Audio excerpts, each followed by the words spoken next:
Welcome to Bear All. My name is Martha. I'm a relationship counselor and clinical sexologist. And in today's episode, I am actually interviewing my co-host, Carol Gockel. She's a confidence coach and amazing, nice person. She's also a mother of two. And today we want to interview her on what's real, what's raw, and what's underneath what you see. So without further ado, I'm going to get her to introduce herself. Carol. Hello, everybody. Hi, I'm very honored to be co-hosting this Bear All series with Dr. Martha Lee. I'm a confidence coach and change maker, as Dr. Martha Lee has introduced earlier. And what's a confidence coach? Well, the reason why I call myself a confidence coach is because I suffered from confidence issue when I was growing up. I didn't have a lot of confidence, and I wanted to not to be invisible. So what I coach has elements of image, in terms of improving your image on skincare, on makeup, on how to dress well, how to present yourself to the world, to actually present your most confident self, to be able to deal with whatever is coming your way. As mentioned by Martha earlier, I'm a mother of two. Two very young kids, age 7 and age 9. And I'm here to support women. I'm very, very pleased to be able to be part of this. So thank you, Martha. Back to you. Thank you. So you say you're a confidence coach, but I know it's a very vague term, right? So what exactly do you do? I think I believe you do image grooming, all that stuff. So is that just another name for image consultant? Well, you can say that, but the thing is, I don't like the word image consultant, especially the word consultant, because it kind of like make me someone who is of a higher status as compared to my clients. And for me, I would rather, not just say image, because image is just part of the, showing your confidence. So I don't want to just kind of like bore myself in and wall myself up, that it's just going to be image, because image is just part of overall confidence. And why I say that, again, is because it goes back to my childhood, not having confidence. So the easiest to actually improve the confidence actually through image. But the thing is, I don't just change the external image of my clients. I work with them, on transforming their mindset, the internal conversation that they have with themselves, and maybe go back to certain traumatic experience that they might have throughout their life that actually cause them to see themselves in a different light, to see themselves not feeling confident to actually move forward. Hence, I rebranded it as confidence, because confidence has so many different parts. Confidence to actually face the crowd, confidence to speak up, and confidence to actually choose your path, how you want to live the life.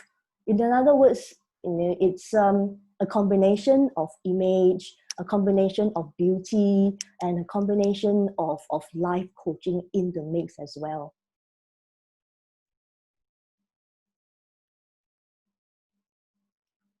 Martha, I can't hear you.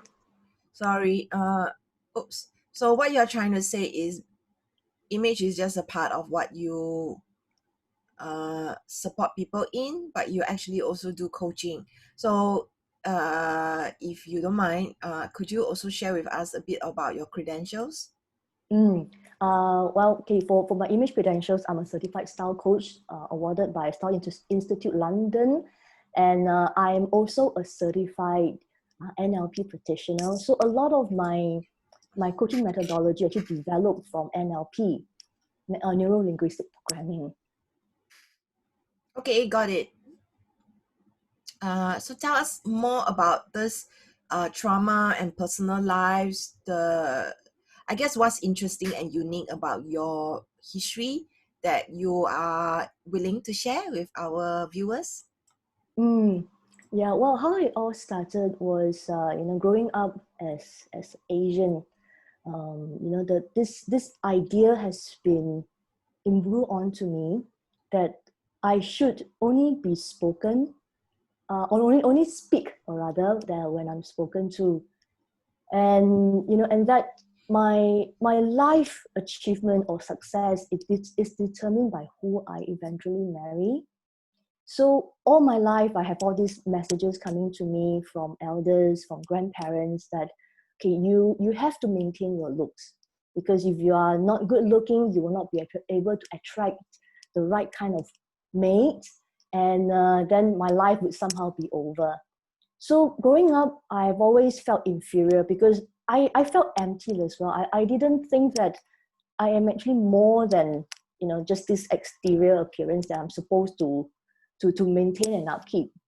So, and it's like subconsciously that became like my identity. For me, is as long as I'm beautiful, as long as I maintain myself, then my life would be set. So I wasn't very wasn't an achiever at all. Doing in school, I didn't even strive to be better. I didn't want to actually achieve any academic um, excellence in a way. For me, it was just getting by. So my life in the early part of my life was just mainly very empty. And then comes the teenage years. I started to have acne issue on my skin, and then my looks actually became ruined in a way. All these acne all over, and I left horrible looking red, deep scars on my face. And then my relatives would look at me, and then they would go like, wow, you really need to go and see a doctor. You really need to get your skin fixed. So in other words, I saw it as it's being insinuated that I'm not worthy. If I don't look good enough, then that's it, my life is completely ruined. And that completely changed my sight, the way I see myself. When I look at myself, I hated the reflection that was staring back at me. And I felt I was unworthy. And because of that, I didn't feel that I was good enough for anybody. I started to look at, started not to actually, wow, what's the right word? I actually ended up being destructive in a way to myself. I chose to date boys and men that are not deserving for me. They're not right for me. And that ended up, I ended up being in a emotionally abusive marriage with my first husband, because I didn't love myself enough. I wasn't very confident. And literally, because he was the very first person to tell me that I look beautiful despite all of that was happening on my face. And I fell for it. And that, started 13 years of emotional abuse that I went through in my life. And after getting out of that horrendous period of my life, this very first marriage, and it triggered in me that there must be other women like myself who have gone through something similar, growing up not feeling that they are worthy, not feeling that they are someone, they are meant to be a diamond. And I found I was actually looking for validation with whoever that I associated myself with, which is actually my husband at that time. So, and I want to be able to reach out to this woman and say, you're God given, and you're meant to shine. Only you need to know how to actually find it within yourself, to be confident, to accept the person that you are, and to be able to live the life that you choose. And surprisingly enough, after going through the entire episode, I was able to find myself through a coach, and she helped me to realize that I am unique and beautiful as what God has made me to be. And that's the reason why I started coaching, to be able to support women in this area to be confident, to live the life that they want. And that's also the reason why I am happily married now, with two beautiful children. Great. So from what I know of you is that you worked on yourself, healed yourself. And so I actually have so many questions. I just want to say that I find it ironic that the thing that bothered you a lot when you were young, this emphasis on the looks and what your relatives told you about your acne, how it's linked to your self-worth, made you hate yourself, and then you engage in destructive behaviors, like how this also became your calling because you have gone through it and you want to heal other people. Is that right? Yes. Okay, great. So this is a calling, passion, and you mentioned that you were with your ex-husband for 13 years. So was the marriage 13 years or the dating plus the marriage? It's dating plus married. We dated for 3 years before we got married. So we Wow, were so you were married for 10 years. 10 Okay. years. So in these 10 years, you didn't have kids with him, didn't want to, or? Well, I wanted to have kids. Well, the thing is that I wanted to have kids with him not because of love. And thinking back right now, I wanted to have it so that I can actually keep him in a way to bind him to me. And he didn't want to have kids with me because he didn't think I was worthy enough. I see. So Yeah. the psychological abuse was like talking. At first, he was telling you that you were beautiful, and then later, I guess he started to say a lot of hurtful things, but it was never physical abuse. Is that right? No, it did not escalate into physical abuse, which I'm actually thankful for. However, that also still caused a scar, a deep scar, and there are actually triggers, to be very frank. Even until now, sometimes certain people tell me certain things, like my clients tell me certain things about a certain particular experience that they had when they were much younger, and it will actually trigger this memory that what he said to me. Yeah, thank you so much for sharing that.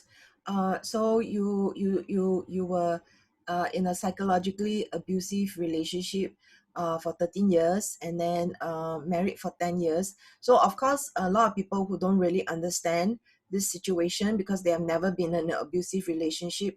So some people, they are just very lucky that they live a very sheltered life. So sometimes they may say things that are quite ignorant, can be quite hurtful.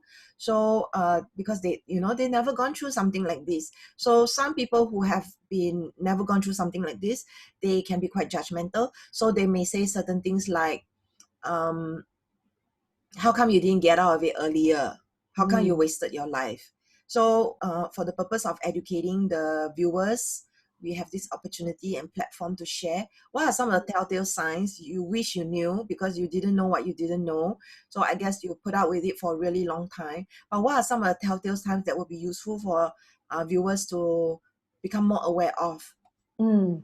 Well, for me, the telltale signs were, he trying to actually to isolate me from the people that I love most, my family. He would say things like, well, now that you're married to me, you are my family. You are a girl, you're a woman, you're married off. Traditionally, you're supposed to take on my surname to be my wife, and then this is your life with your family is over. So I'm your family now. So I don't want you to be too close to your family because I'm the only one that you have, and you are the only one that I have. Yeah, So they so will start to isolation, and then isolation, and also will try to be monitoring in terms of your movement. He of course is at that time I thought of it as love.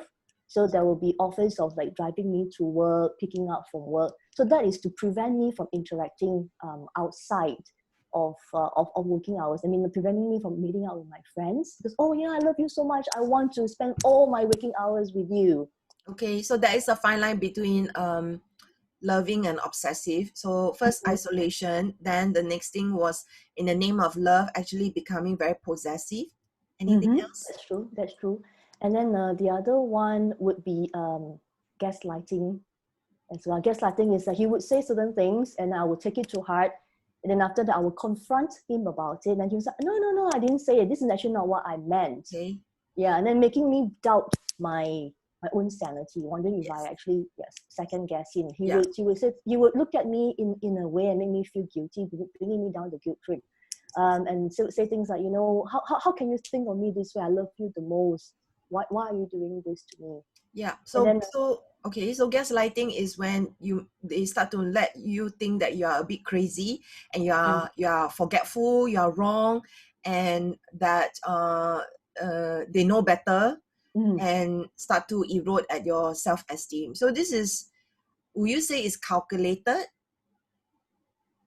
well, I believe part of it was calculated. Part of it was also, where his personal side, where he was, he was probably at a bad place in his own life, and that kind of brought out his this dark side of him. Yeah. So Mm. thank you so much for sharing. Are there any other telltale signs? So, I'm a counselor. I love to summarize. So there's isolation, there's possessiveness, and then there's gaslighting. Anything else that? is useful for other people to know? Well, I think another thing would be digging all the way back in the beginning of the relationship. There was a lot of love bombing. He would, Okay, love bombing. What is that? yeah, love bombing would be something that he keep. It's like within a few days of our meeting, he would start to declare his undying love for me.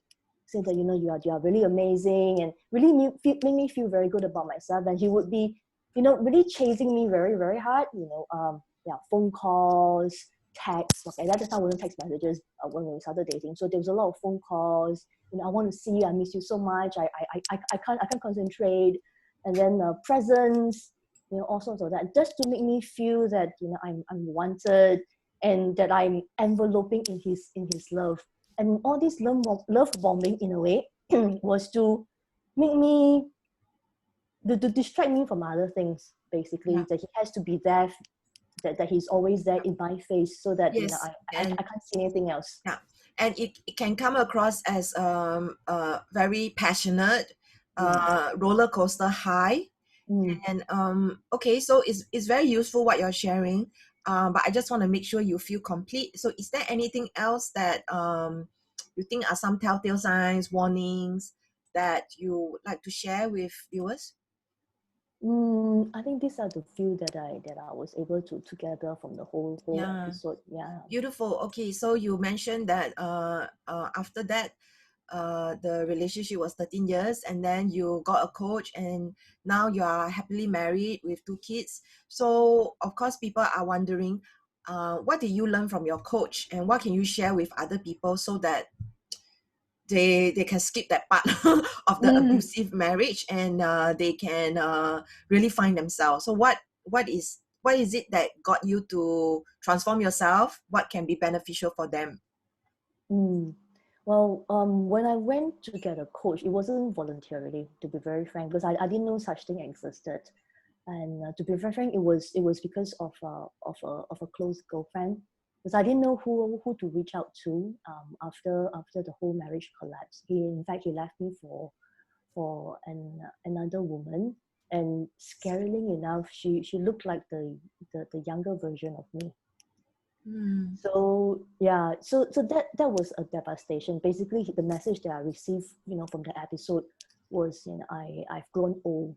I'm not needed. So I didn't know, yeah, I didn't know who to reach out to, because I didn't have a lot of friends. I was being isolated from my friends, and there was this lady whom in fact, there's this couple that we are kind of relatively close to. So and she herself, she had been through a divorce herself before she met her then boyfriend. So I decided to give her a call and ask her, what do I need to expect, if I'm going through a divorce. And that was the first time I actually opened up myself, and she was literally there, and I was able to talk to her through. And then she told me, saying, I don't know what to do to help you, because I don't have the skill set, but would you like to maybe see someone? And then I was immediately saying, no, I don't want to see anyone. I don't want to see a psychologist. I don't want to see a counselor, because I felt a lot of shame. I had a lot of fear. I was afraid of judgment by all these professional, and I was also afraid to be totally raw with them. Thinking that and also because my sense of identity was already lost. For a whole 10-year period, and even the 3-year periods that we were dating, I was someone. I was, his girlfriend. I was his love, and I was Mrs. So and so. That was my identity. That was the identity, and it was what I wanted to achieve in my life before I met him. Basically, find someone amazing and then get married, and I will live happily ever after. Okay, so Carol, you are saying that you stumbled upon this coach, your Mm, friend recommended you. So yeah. what are the things that other people can do to kind of find themselves? Okay, the first thing was what I learned from my personal experience was to get reconnected with my family again. And I desperately wanted to know that I'm actually worthy, that I'm loved. So I spoke to my parents. It was a very difficult conversation, but they actually welcomed me with open arms. And when they knew about what happened to me, they were very assuring as well. So the first important thing was to make sure that you are being surrounded by people who are true to you, people who will love you for who you are, your family. and then your closest friends. And when I was able to start to talk about it, and also, what I did was to solicit information on how they view me. I wanted to know that I'm worthy. So I asked them, what is there to love about me, so that I can learn how to love myself again. Yeah. And also through the coaching process, I realized something, that I shouldn't be putting the blame on him totally, because whatever happened to me, I have total responsibility for it as well, because I Oh, allow that's it to beautiful. happen. Yes, so that's beautiful. I wanna ask this because something similar happened to me, but I just want to ask, okay, so you went through this very traumatic episode of your life, 10 years, and I can only imagine the trauma that you went through and the self-doubt. So it's very, very good advice, because you're actually sharing personal experience of going to your family and getting reassurance, reconnecting with them, and the affirmations around what other people see about you, and then Mm-hmm. getting the coaching. So some people actually would probably do that. They would do what you're doing. However, it feels like it's not done. It feels like it's not finished. It feels like, like, okay, Carol, good for you. You did all this and then you were able to move on. But I did all this and I couldn't move on. you know. So that has happened to Yes, people. yes, So what true. would you suggest for them, so that it is complete, that they can really, really move on? Mm. What I would suggest is to really find yourself, because I actually went on a trip on my own to really be with myself and find out what is it about me that I actually love about myself. I wrote down, in fact, a lot of my attributes, which I think that is me. I wrote it down and look at it and say, am I this? Am I this? Am I friendly? Am I helpful? Do I have a lot of love to give? And am I worthy? Then I have to give myself an answer and write it down and show it to myself visibly, that I am. And also, how do I love myself? And the only thing that I could imagine at that time was I want to change the way I look. I don't want to be seen, because whatever that I had on in my wardrobe, whatever I had in my wardrobe, in terms of the way I style my hair, my makeup and all, was all determined by my ex-husband. And he said, I wanted you to look a certain way, so that you are this ideal goddess that I want you to be. And that wasn't really me. So I wanted to get away from all of that, to really find, and then to see what to experience. I put on different types of different style of clothing. Just this is the only thing that I knew that I can change, that I can immediately connect with myself. And I found my own personal style that I really like, that I feel comfortable in. And when I finally look at myself in the mirror, and I say, yeah, this is me. This is the old Carol, the one that I'm supposed to be, that I wanted to be. A way, not this image of what he actually wanted me to be. And that from there on, that was in the beginning that I start the transformation route. That I was more than happy to receive constructive suggestions from people around me. I found a way to learn how to love myself first. Okay, so from what I'm hearing from you, is that you thoroughly and completely went deeply into rediscovering yourself and loving yourself. And it feels like there was a lot of reflection and journaling, like writing down the attributes that you want of yourself, and asking Mm. yourself very pointed questions like, am I it? What do I need to do? So how long did it take for that journey before you met your uh, uh, new husband? Mm. From the beginning of the coaching period to the time that I met my husband was about a year. Took Mm. me a year. And the thing is that, because I was trying to figure things out on my own, I only went through coaching for a few sessions. And then after that, I thought that, okay, maybe, I think I had enough. Maybe I can actually handle this on my own. But Yeah. at the same time, also because I didn't want to, I didn't want to spend too much money on the coach. Mm. Thinking back now, it wasn't a wise decision because I was still very, very vulnerable. But I was also thankful that I have friends who are around me who suggested, why don't you try to go get out of this environment, go on a trip on your own and try to find yourself. But if I didn't have that opportunity, I probably wouldn't be able to figure it out on my own as well. And I also did a lot of reading instead of reading about understanding about abuse, because at that time it wasn't a topic that was talked about publicly. It wasn't something that people know. When people talk about abuse at that time, spousal abuse is all physical, right? There wasn't anything about emotional abuse, and it was only throughout the entire year I was reading up, I was talking to people about it. In fact, a lot of reading. In fact, that I also realized that a lot of my triggers also that there's a name for that as well, negative triggers, which is actually post-traumatic stress disorder.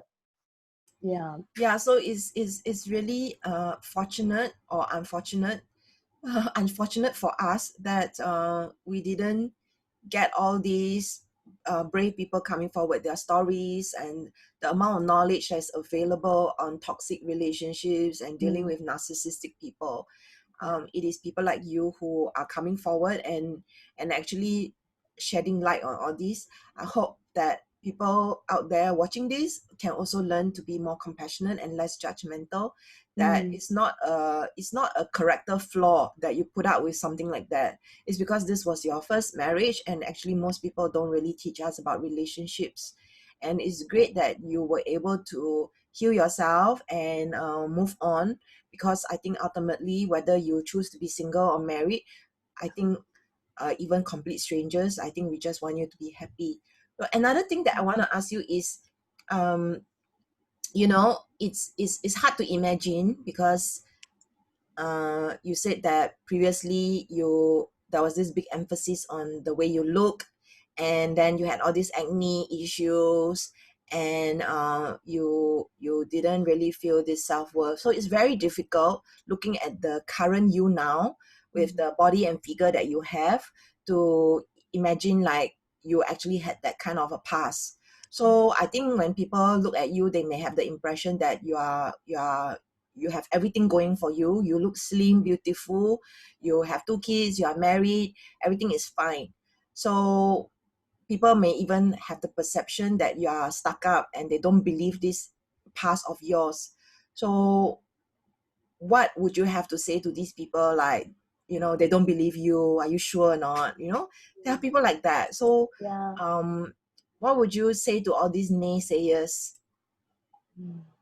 To be very frank, I'm not here to prove them anything. I'm not here to prove them right or to prove them wrong in any way whatsoever.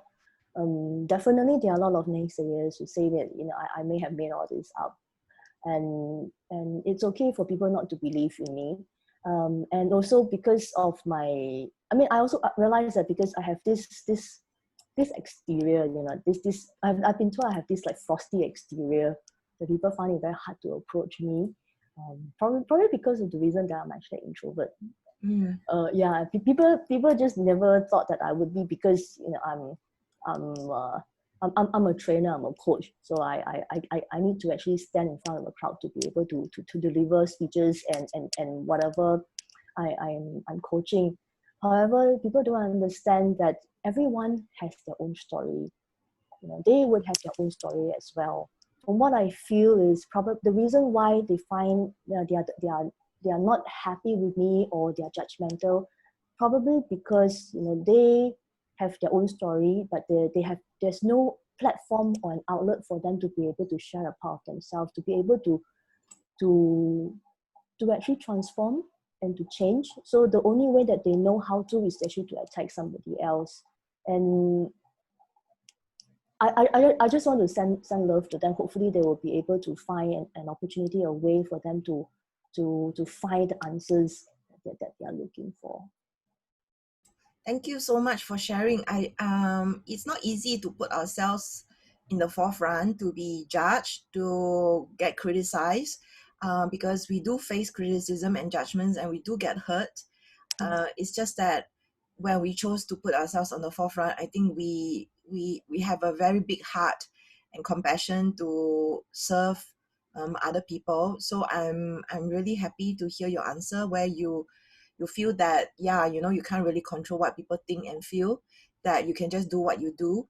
So I love what you're sharing, and I also want to kind of wrap up the interview and ask you, when I first met you, first of all, I only like kind of know about you through social media.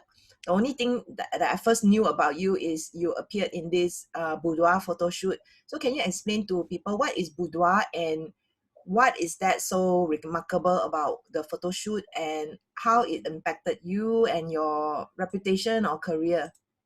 Mm. Boudoir is actually the French word for bedroom, and it's essentially, you know, sexy shots of me in lingerie. And what I wanted to do it in the past. And funny enough, my ex-husband wanted to do a shoot, you know, a boudoir shoot. In fact, he took some for me, but the things that he wanted to show the sexy part of me, which is, and because I really hated myself that back then. When I look at it, I didn't like it. I thought I looked really slutty. It was very crass. It was like, you know, just something very, very cheap. And when I did this boudoir shoot was because I was I was going to be turning 40 the following year. And I look back, you know, 10 years from the day that he left, from the day I got out of this traumatic experience to the time, in a short span of 9 years, I found myself again. I met my current husband, and subsequently I have 2 children. So I wanted to celebrate the life that I had now. And also because I learned to love myself as well.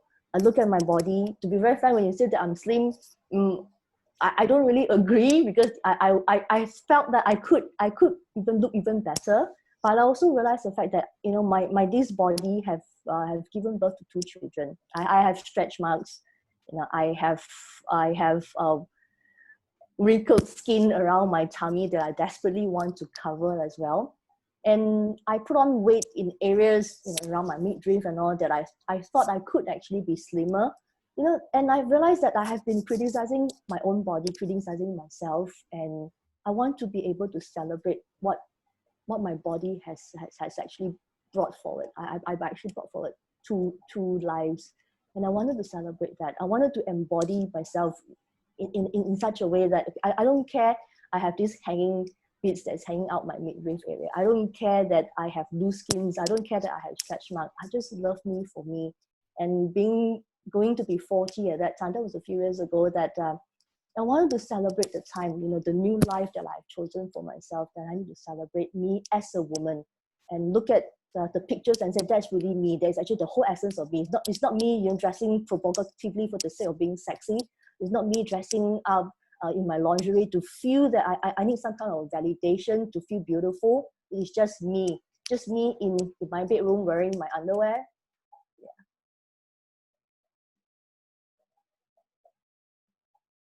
And the impact of it, I actually realized that there are still different ways to actually love myself more. To be very, very frank, I come to think about it, when I wanted to do it, I thought I really love myself. And then when I did it during the process, I realized that there are a different part of me. And it is not that I was, because the photographer asked me to, you know, to touch certain areas just to show a bit of essential part of me. And when I felt that, you know, it wasn't that, oh, I'm trying to be sexy or anything.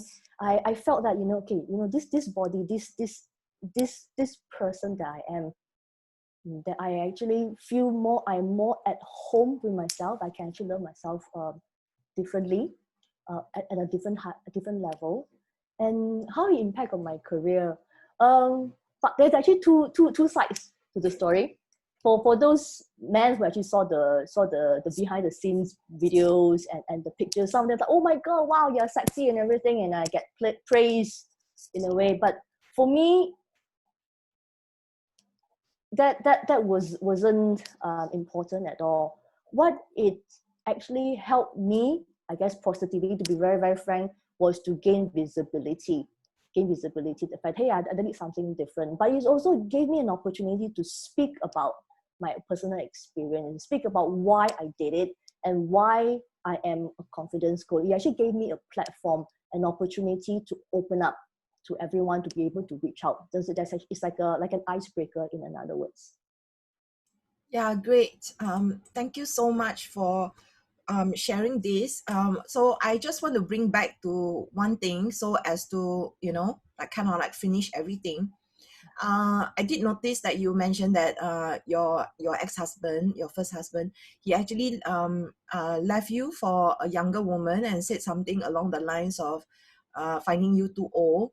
So I want to check in. I just want to ask that actually, even though it was very toxic, actually he was the one who left you. Is that right? So can you share more, like, if he hadn't left you, do you think you would have stayed in this relationship? Frankly, if he didn't, I believe I would still trying to save the marriage. And that is very scary to think about. I had entertained thoughts of leaving him, but I was worried of my own personal livelihood because he was controlling my finances. Whatever money that I make, my salary, will go into this account where he would use it for our expenses. So I was literally, not having any money. So, and I was afraid. That was the reason why I didn't leave him, because I was afraid. And to make matters worse, when he left me, he actually emptied my bank account. I was left with nothing, and that made me want to kill myself. And one of the reasons why I wanted to celebrate turning 40 by having that boudoir photography shoot was also because, I was very, very glad that I didn't die. Because if I had, I wouldn't have the life that I have right now. Okay, now I want to cry because the world would be a very different place if there was no Carol. So now I understand, and I think viewers really need to understand that when you didn't have the experience of marriage and relationship and navigating toxic relationships, you don't know better. And to the extent that probably you were miserable, but then you also didn't have the means to leave the relationship because you didn't have money. And then when this happened and you were left with no money, no man, I can only imagine, like, it's very easy to think of really dark thoughts like suicide. So I am so glad you're still with us, and I'm I glad can too. tell that you're beautiful on the outside, not just the outside, but also inside.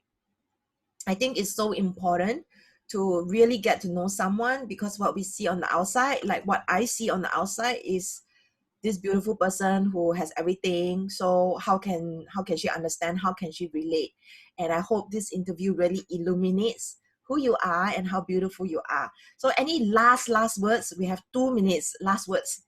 Last word is, you are more than you think that you are. It took me a while to understand that, and I really do want to share that with every one of you. And I would also love that you can connect with me. I would love to connect with you as well. You can reach me on my website, www.carolgockel.com. Thank you, Martha, for giving me this opportunity to be able to share.